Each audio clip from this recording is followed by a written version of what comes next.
चित्रपटाची सुरुवात. आनंदगावचा नावी. अख्ख्या गावच्या बातम्या याच्याकडे. गावची गडगंज श्रीमंत बाई लक्ष्मीबाई. लोकांना व्याजावर पैसे देणे हा तिचा व्यवसाय. एक पैसा सुद्धा ही बाई सोडत नाही. तिचं एकच सूत्र, झटक्यात कमवा आणि हळूहळू गमवा. तिचा नवरा नाटक वेडा, तिला टाकून पळून गेला. लक्ष्मीबाईचा इतिहास हा नावी त्याच्याकडे येणाऱ्या गिराईकांना सांगतो. त्यात असतो गणपत. तो गणपतला म्हणतो, लक्ष्मीबाई मराया टिकलिया, शेवटची घटका मोजतीये. बातमी कळल्यावर गणपत लगेच तिच्या घराकडे निघतो. त्याचा नंबर आल्यावर आत जातो. तिच्या भरलेल्या घटका बघून त्याला आनंद होतो. तो खाली येत सेक्रेटरीला म्हणतो, लक्ष्मीबाईचे पैसे म्या बुडवले, आता वसूल करणार तरी कशी ती? तेवढ्याच सेक्रेटरी त्याला वरती बघायला सांगतो. तिथे लक्ष्मीबाई उभी असते. तिला बघितल्यावर त्याची बोबडी वळते. खाली येत नवऱ्याच्या फोटोला नमस्कार करत ती गणपतला म्हणते, तू इथे यावंस म्हणून मी हे केलेलं नाटक होतं. ती तिच्या माणसांना म्हणते, अब्रू टांगा याची वेशीवर, घरावर जप्ती आणा, चोख वसुली करा. तिची माणसं त्याला धरून बाहेर नेतात. लक्ष्मीबाईची मुलगी ईशा शहरात शिक्षणाला असते. आईकडून तिला पॉकेट मनी हवा असतो. आईला ती गॅदरिंग विषयी सांगते. आई लगेच तिला ताकीद देत म्हणते, बापाच्या वळणावर जाऊ नका, शिकायला ठेवलाय ते शिका, नाटकं नको आहेत. पॉकेट मनी घेऊन ईशा निघते. ईशाच्या कॉलेजचा सीन. नसलेल्या बॉयफ्रेंड वरून ईशाची थट्टा मस्करी तिच्या मैत्रिणी करत असतात. ईशाच्या काही अपेक्षा असतात. ती मैत्रिणींना म्हणते,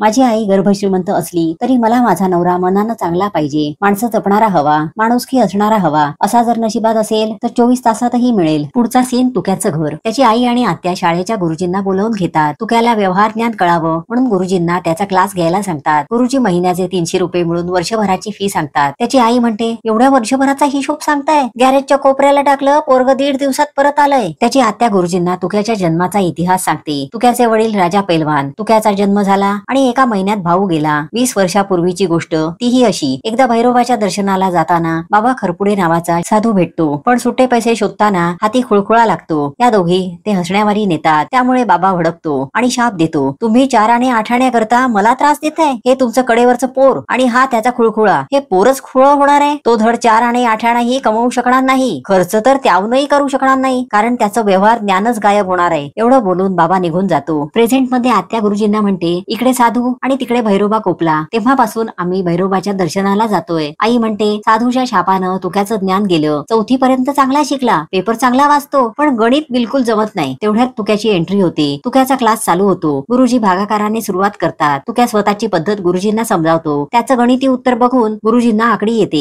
पहिल्याच दिवशी गुरुजी पळ काढतात. आई आणि आत्याची अशी स्थिती होते. तुक्याने मित्राची गाडी दुरुस्त करायला घेतलेली असते. या गोष्टीला 6 वर्ष उलटलेली असतात. तो मित्राला म्हणतो, तुझं नाव शशी निरपारखे, नावातलं पहिलं अक्षर श आणि नावातलं पहिलं अक्षर नि, म्हणून शनीची 7:30 या गाडीला चालू आहे. अजून 1.5 वर्ष थांब. माझाही 1.5 दिवसांचा कोर्स झालाय. 1.5 ला 1.5 एकदम जमतय बघ. मित्र त्याला 100 रुपये देत म्हणतो, पुढच्या खेपेला येईन तेव्हा पीयूसी, आरसी बुक, लायसन्स सगळं आणून देतो, पण तू बोलवल्याशिवाय बिलकुल येणार नाही. गुरुजीला पळून लावलं म्हणून आई आत्या रागावलेल्या असतात. तो त्यांना कमावलेले 100 रुपये दाखवतो. आत्या म्हणते, कुणाच्या तरी नशिबात पैसे जाणं होतं म्हणून तुला मिळाले. ही नोट घेऊन बाजारात जा आणि खर्च करून दाखव. आई म्हणते, ती नोट पुन्हा घरी आणायची नाही. तू काय चॅलेंज स्वीकारतो. पिशवी घेऊन तो बाजारात निघतो. केळीवाल्याकडे जातो. भाव काढतो. 12 केळ्यांना 11 रुपये. मग एक केळं कितीला? 40 पैशांना देतोस का विचारतो. तुक्याचा हिशोब ऐकून केळीवाला कटकट नको म्हणून एक केळं वरून डझनभर केळी पिशवीत टाकतो आणि त्याला घालवतो. तीच परिस्थिती शाळेवाल्याची. 16 रुपयांचं शाळं. तो 1/2 मागतो. आता हे करणार तरी कसं? शेवटी तो त्याला एक शाळं फुकट देतो. तुक्या म्हणतो, एक में कैसा होगा, घर में आई है, आत्या है. तो अजून 2 शाळी त्याला देऊन टाकतो. खरंच याला खुळा म्हणायचं? तुम्हीच सांगा आता. 100ची नोट आणि वस्तू घेऊन तुक्या घरी येतो. त्याला बघून आई म्हणते, अरे आमची पण काही स्वप्न आहेत. बाबाचा शाप खरा होतोय असं म्हणावं लागेल आता. तू मोठं व्हावंस, तुझ्या मागं माणसं फिरावीत असं वाटतं. काहीतरी झालं म्हणजे आम्ही तुझं लग्न करायला मोकळे. आतापर्यंत 24 पोरींनी नकार दिलाय तुला. तू काय लगेच म्हणतो, त्यातल्या काहींना मी पण तर नकार दिलाय. आत्या लगेच म्हणते, एखादी पोरगी नाही म्हणणार असा संशय आला की घाईनं तूच आधी नकार देऊन मोकळा होतोस. तो म्हणतो, पोरगी कशी पाहिजे? बघितलं की कायजा सुमधूर घंटा वाजली पाहिजे. त्या पोरीनं माझ्या आईला आणि माझ्या आत्याला सांभाळली पाहिजे. आता लक्ष्मीबाईच्या घरचा सीन. त्यांच्याकडे कामाला असलेला माळी त्याच्या मुलीला घेऊन येतो. तिने परस्पर आपलं जमवलेलं असतं. अक्का त्याला विचारतात, काय काम करतोस? तो मौत का कुवामध्ये मोटरसायकल चालवतो. माळी म्हणतो. त्या मुलाला विचारतात, दिवसाला किती कमवतोस? तो म्हणतो, दिवसाला 200-400 रुपये कुठे गेले नाहीत. अक्कांचं पैशांचं गणित चालू होतं. जात पात माहित नाही,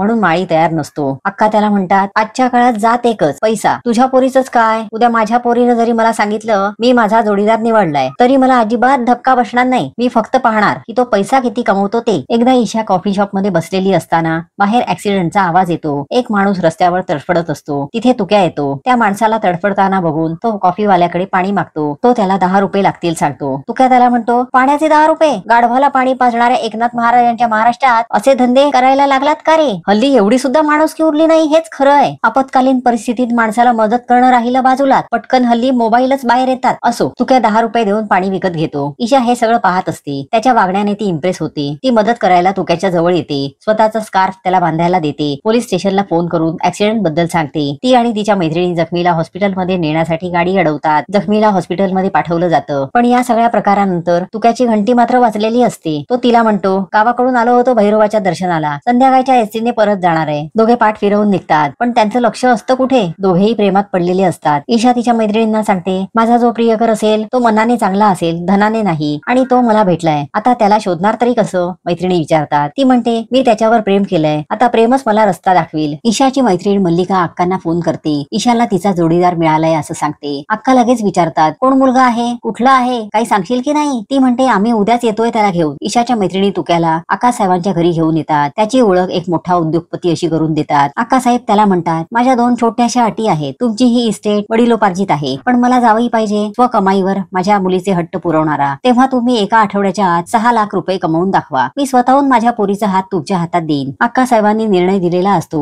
पण किंमत ऐकून तुक्याची परिस्थिती ही अशी होती. इथे तुक्या टेन्शन मध्ये असतो. ईशाची मैत्रीण त्याला म्हणते, 6 लाख नाही, निदान 3 लाख तरी उद्याच कमवूया, मी तुझी मदत करते. दुसऱ्या दिवशी 3 लाखांचं घड्याळ चोरण्याच्या निमित्ताने दुकानात जातात. ईशाची मैत्रीण हळूच घड्याळ तुक्याच्या खिशात टाकते. काही घड्याळ स्वतः लंपास करते. खिशातलं घड्याळ काढून बघताना सिक्युरिटी पकडतो. तेवढ्यात तुक्याच्या मोबाईलवर फोन वाजतो. 4 सिक्युरिटी असलेली कंपनी. आकासाहेब एकदम खुश होतात. घड्याळ घेऊन ती पळ काढते. हा प्लान तर फसलेला असतो. तुक्या सुद्धा आरामात शॉप मधून बाहेर पडतो. आता दुसरा प्लॅन. ते बस स्टँड वर येतात. 2 टवाळखोर तिची मस्करी करतात. आयुर्वेदिक मुळी खाऊन ती त्यांची मस्त धुलाई करते. तुक्या नुसताच बघत राहतो. सगळा घोळका तिच्या समोर येतो. ते मुळी मागतात. सगळे ती मुळी घ्यायला रांग लावतात. 300 रुपयाला एक मुळीचा रेट ठरतो. तेवढ्यात गुंड तिथे येतात. ती त्यांना 1000 रुपये कामाचे देते. तुक्याच्या आत्ता सगळा प्रकार लक्षात येतो. तो तिला म्हणतो, म्हणजे हे सगळं नाटक होतं? आपण जेष्टी मधाच्या काड्या 300 रुपयांना विकतोय? त्याचं हे बोलणं एसटी डेपोच्या स्पीकर वरून बाहेर ऐकू जातं. सगळे आत घुसतात. गुंडांना बेदम मारतात. तुक्या मैत्रिणी बरोबर सटकतो. तावताना तुक्याला आकांचा फोन येतो. त्या विचारतात, जावई बापू कुठे आहात तरी कुठे? तो म्हणतो, शेअर मार्केट मधली गडबड ऐकू येते ना, शेअर पडले म्हणून माझा आवाज पण पडलाय. सिक्युरिटी आणि शेअर्स? अक्कांना एकदम आनंद होतो. हा बुवा खर्रा खुरा जावई, त्या म्हणतात. इथे आई आत्या तुक्याला पळताना बघतात. त्यांना आनंद होतो. आई म्हणते, देवाने माझी इच्छा पूर्ण केली. तुक्या पुढे आणि 100 माणसं मागे. तुक्या ईशाला भेटतो. तिला म्हणतो, आई आत्या समोर होत्या, त्यांच्याशी काही बोलू सुद्धा शकलो नाही मी. कुठून या प्रेमाच्या लफड्यात पडलो असं वाटतंय आता मला. गावाला जाता येत नाही म्हणून इकडे तुम्हा पोरींबरोबर उंदरासारखा लपून बसलोय. जाऊ दे आता, नका उगाच डोकं शिनवत बसू. इथे रात्रीच्या काळोखात लक्ष्मीबाईंच्या घरात चोर शिरतो, पण तो आकांच्या हाती लागतो. आका ईशाला फोन करून चोर आल्याचं सांगतात. चोर आल्या म्हटल्यावर तुक्या आणि तिच्या मैत्रिणी आजूबाजूला गोळा होतात. आका म्हणतात, उद्या देवीला जायचं म्हणून दागिने उशाशी ठेवले होते. माझ्या खोलीत आला म्हणून सापडला तरी, नाही तर 10-12 लाख रुपये घेऊन पळाला असता. 10-12 लाख रुपये म्हणजे समुद्रातून लोटावर पाणी. ईशाचा प्लान ठरतो. ती मैत्रिणींना म्हणते, आई उद्या देवळात चाललीये, तेव्हा आपण उद्या माझ्या घरी दरोडा टाकायचा. आकासाहेब देवीच्या गोंधळात रमतात. इथे ईशा आणि गँग बंगल्यात शिरते. आकांचा सेक्रेटरी बंगल्यातच असतो. तो या गँगची चाललेली लूट पाहत असतो. देवीचं दर्शन घेऊन आकासाहेब घरी येतात. त्यांना ईशाचा फोन येतो. ती तुक्याने 6 लाख कमवल्याचं सांगते. आकांना सुद्धा हा धक्का असतो. ईशा म्हणते, आम्ही उद्या तुला भेटायला येतोय. त्या लगेच म्हणतात, पैसे घेऊन या हा. आकांच्या मनात शंका घोंगावत असते. श्रीमंत म्हणून सांगितलं खरं, शेअर मार्केट, सिक्युरिटी सगळं ठीक आहे, पण तो वाटत नाही पैसेवाला. चेहऱ्यावर पैशांचं तेज सुद्धा नाही, आणि एकदम 6 लाख तयार. आधी खातं जमा केली पाहिजे. पोरीच्या आयुष्याचा प्रश्न आहे. लगेचच त्या तुक्याची चौकशी करायला कावरे बावरे डिटेक्टिव्ह एजन्सीला फोन लावतात. संध्याकाळपर्यंत तुक्याची चौकशी करायला सांगतात. तुक्या गँग सकट पैशाने भरलेली बॅग घेऊन अक्कांना भेटायला येतो. सेक्रेटरी ती बॅग अक्कांना दाखवतात, पण पैशांना हात लावतात अक्कांना कसला तरी संशय येतो, पण तो त्या चेहऱ्यावर दाखवत नाही. त्या म्हणतात, तुमचे कारखाने, शेअर्स, फॅक्टऱ्या आणि या माझ्या पोरीला तुम्ही छान सांभाळाल असा मला विश्वास आहे. पण मला एक सांगा, हा तुकाराम शिंदे कोण? त्याचा कारखाना नाहीये, एक साधं खोपटासारखं घर आहे. वडील वारलेत त्याचे, आई आणि आत्या आहेत, आणि त्याने फक्त 1.5 दिवसांचा गॅरेजचा कोर्स केलाय. तो तुकाराम शिंदे कोण? आता तुक्याचं ततपप्प चालू होतं. अक्का त्याला म्हणतात, बोबडी वळली तुमची, तुम्हाला जमत नाही तर मी सांगते. साध्या खोपटात राहणारा गरीब मेकॅनिक तुकाराम शिंदे हा तूच आहेस, पण म्हणून मला तुमचं जास्त कौतुक आहे. एका साध्या परिस्थितीतल्या माणसानं माझ्या पोरीसाठी 6 लाख रुपये कमवलेत. साधा असला तरी पण आज तो जिंकलाय. आता पहिली अट तर पूर्ण झाली, आता दुसरी अट. मला जावई असा पाहिजे जो माझ्या पोरीचे हट्ट पुरवणारा, खर्चाची सवय असणारा असेल. तर अट अशी आहे की हे 6 लाख तुम्ही एका आठवड्यात खर्च करून दाखवा. आता आली का पंचायत? कमवून झाले, आता खर्च करायचे. अक्का परत डिटेक्टिव्ह एजन्सीच्या माणसांना तुकारामवर लक्ष ठेवायला सांगतात. त्या म्हणतात तुकाराम मला आज भेटायला येणार आहे, तेव्हा काही काम आणि अटी मी त्याला सांगणार आहे. पुढचा पूर्ण आठवडा तुकाराम या अटीप्रमाणे वागतो की नाही हे बघण्याची जबाबदारी तुमची. त्यांना पैसे आणि यादी दिली जाते. नजर ठेवताना तुकारामला कुठेही अडथळा आणायचा नाही. अक्का त्यांना म्हणतात. ईशा आणि तुके आल्यावर त्यांना 6 लाख रुपये दिले जातात. त्या म्हणतात हे पैसे आधी 1 लाख, मग 3 लाख आणि हे नाहीच जमलं तर शेवटचा टप्पा म्हणजे 6 लाख असे संपवायचे. अटींचा कागदही त्यांना दिला जातो. अटी अशा प्रकारे असतात. या पैशांचा दानधर्म करायचा नाही. व्यवसाय करू शकता, खरेदी करू शकता, पण जर खरेदी करताना फायदा झाला तर तो नाकारायचाही नाही. आणि खरेदी केलेली वस्तू एवढी नाविन्यपूर्ण पाहिजे की ती जगात कुठेही मिळता कामा नये. आणि हा सगळा पैसा या गावातच खर्च झाला पाहिजे. ईशाला ऑब्जेक्शन असतं, पण त्या म्हणतात व्यवहार आणि पैसा यात गल्लत करायची नाही. हे सगळं तुझ्यासाठीच चाललंय. तुझ्याकडे बघत त्या म्हणतात उद्यापासून काम सुरू. सेक्रेटरी अक्कांना प्रश्न विचारतो. मॅडम, ईशा तुमची लाडाची लेक, तरीही तिच्या लग्नात असे अडथळे का आणताय? अक्का म्हणतात अशीच आहे मी, हट्टी, स्वतःला पाहिजे तेच खरं करणारी. म्हणूनच अख्ख्या गावावर माझी हुकूमत आहे. एवढं असताना हा जावई म्हणून येतो आणि माझ्या लेकीला पुढे करून नाचतो. सेक्रेटरी म्हणतो मग यात तुमचाच तर पैसा जातोय. त्या म्हणतात जाऊ देत की, वर्चस्व टिकवण्यासाठी कितीही पैसा ओतावा लागला तरी चालेल. साम दाम दंड भेद कशाचाही वापर करेल. तसं यांचं लग्न मला लावून द्यायचंच आहे, पण खरी मजा अशा जावयाबरोबर लग्न लावून देण्याबाबत आहे की जो माझ्या समोर हरलाय. या घरात फक्त माझंच वर्चस्व राहिलं पाहिजे. ईशा आई आणि आत्याला भेटायला येते. तू काय म्हणतो आधी मला आज जाऊन त्यांचा मूड बघू दे. तुझ्या आईचा तो नियम आणि अटींचा कागद वाचून दोघी जणी तापल्यात. आधी मी अंदाज घेतो, मग तू ये. तो घरात येतो. त्यांना विचारतो ए म्हाताऱ्यांनो, पुनवेचा चंद्र बघायचाय तुम्हाला? आई विचारते सकाळी. तो ईशाला आत बोलवतो. त्यांना म्हणतो ही तुमची सून, माझी होणारी बायको, पण हे जरा अवघड आहे. हिच्या आईने एवढ्या अटी घातल्या आहेत. 6 लाख खर्च तरी करणार कसे? सगळ्या गावच्या जमिनी हिच्या आईच्या ताब्यात. शेत जमीन घ्यायची तरी कशी? एखादी 4 चाकी घ्यावी म्हटलं तर ईशा मोटर्सला 8 दिवस टाळ. करायचं तरी काय मी? आता इंटरनॅशनल वस्तू सापडणार तरी कुठे? तेवढ्यात त्याचं लक्ष बाहेर जातं. शन्याला फोन करून तो बोलवतो. बुलेटचं इंजिन, कायनेटिक्सचा दिवा, सायकलीचे आरसे. सासूला पहिला जबाब अगदी करारा आहे. तो म्हणतो सगळं अगदी नियमात बसणार आहे. एवढं ऐकल्यावर आई आत्यांना त्याचं कौतुक वाटतं. छतावर बसलेले डिटेक्टिव्ह ही बातमी मॅडम पर्यंत पोहोचवतात. तू काय शनीला इंटरनॅशनल गाडीच्या बदल्यात 1 लाख रुपये देतो. आईला म्हणतो याला म्हणतात डोक्यालिटी. तेवढ्यात आक्कासाहेबांचे डिटेक्टिव्ह चंगू मंगू जोकर बनून तुक्याकडे येतात. अक्का वेश बदलून मोटरसायकल घ्यायला तुक्याकडे येतात. मौत का कुवामध्ये चालवायला पाहिजे आहे ही मोटरसायकल. त्या म्हणतात पण तुक्याला ती विकायची नसते. सेक्रेटरी त्याला परत करार पत्र दाखवतात. यातली अट असते खरेदी व्यवहार करा, फायदा होत असेल तर सोडायचा नाही. 1 लाखाची मोटरसायकल 2 लाखांना विकावी लागते. शन्या उगविला, तुक्या नागविला अशी तुक्याची परिस्थिती होते. तुक्याला पेपरात एक बातमी दिसते.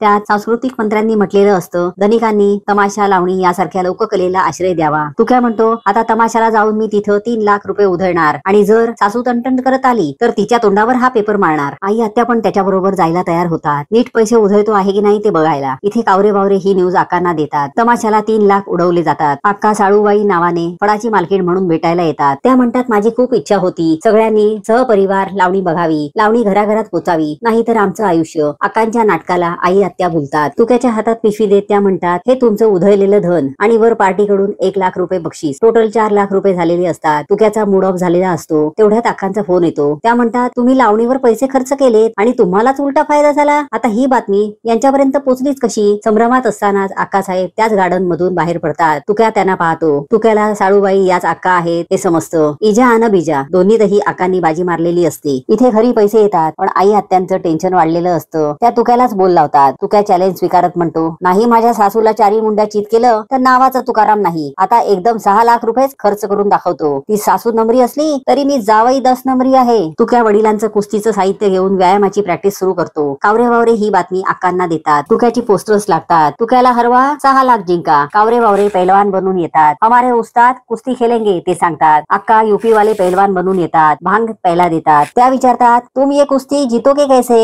आई म्हणते इधर जीतना किसको है, इसके सासू को धड़ा शिकवने का है. तुक्याने चॅलेंज दिया लेकिन वो कुस्ती खेलेगाच नहीं. तुक्या म्हणतो तुम्हारा ये काड़ी पहलवान भी रहेगा तो भी मैं गिरत जाऊंगा. 1 मिनट में 6 लाख रुपया मैं हार जाऊंगा. एवढं ऐकून राग आल्यावर आकाच ती भांग पिऊन टाकतात. आका कावरे बावरेंना काम देतात. जावयाच्या प्लॅन मध्ये काही खोट असेल तर ती शोधून काढा. जावई जिंकता कामा नये त्या म्हणतात. तुक्या मोबाईलवर फोन येतात का म्हणून वाट पाहत असतो. तुक्याचं चॅलेंज बाबू पैलवान स्वीकारतो. तुक्या मैदान मारायला येतो. आकांची गाडी येते. त्या कावरे बावरेंना फोन लावतात. कावरे बावरेंनी एक क्ल्यू शोधलेला असतो. आका नारळ वाढवून कुस्ती सुरू करायला सांगतात. आकांच्या भाषणातून बाबू पैलवानला तुक्या हा राजा पैलवानचा मुलगा असल्याचं कळतं. तो मटकन खाली बसतो. तो तुक्याला म्हणतो, राजा पैलवान माझा गुरु. कुस्ती मी त्याच्याकडून शिकलो. माझी पहिली कुस्ती जिंकायच्या अगोदरच तुझ्या बापाचं देहांत झालं. माझी गुरुदक्षिणा राहून गेली. आता कुस्ती मी हरणार आणि माझ्या गुरुला मी गुरुदक्षिणा देणार. आता पाठ टेकणार कोण? पण बाबू बाजी मारून जातो. आणखी एक जीत. 6 लाखांचं बक्षीस तुक्याला मिळतं. शेवटी तुक्या अक्कांना म्हणतो, का वागताय असं? मला सगळं माहिती आहे. चाळूबाई, मौत का कुवा सगळे तुम्हीच. जावयाला हरवल्याचा आनंद अक्काच्या चेहऱ्यावर असतो. आता ईशाला मिळवण्याचं स्वप्न विसरा, त्या तुक्याला म्हणतात. इथे ईशाने वेगळंच पाऊल टाकलेलं असतं. ती आईला म्हणते, आजपर्यंत तू पैशांची ताकद दाखवलीस. आज मी तुला पैशांची मर्यादा दाखवते. मी एकटीच उडी मारणार नाही. ती वडिलांचा हात धरते. अक्कांना हा धक्का असतो. ती उडी मारते. सर्कशीतल्या फुग्यावर उडी मारून ते जिवंत असतात. तुक्या त्यांना म्हणतो, तुम्ही मला हरवण्यासाठी काहीतरी करणार म्हणून मीच नवरा आणि मुलीच्या आत्महत्येचा प्लॅन केला. अक्कांना शेवटी मान्य करावंच लागतं. जावई 10 नंबरी आहे.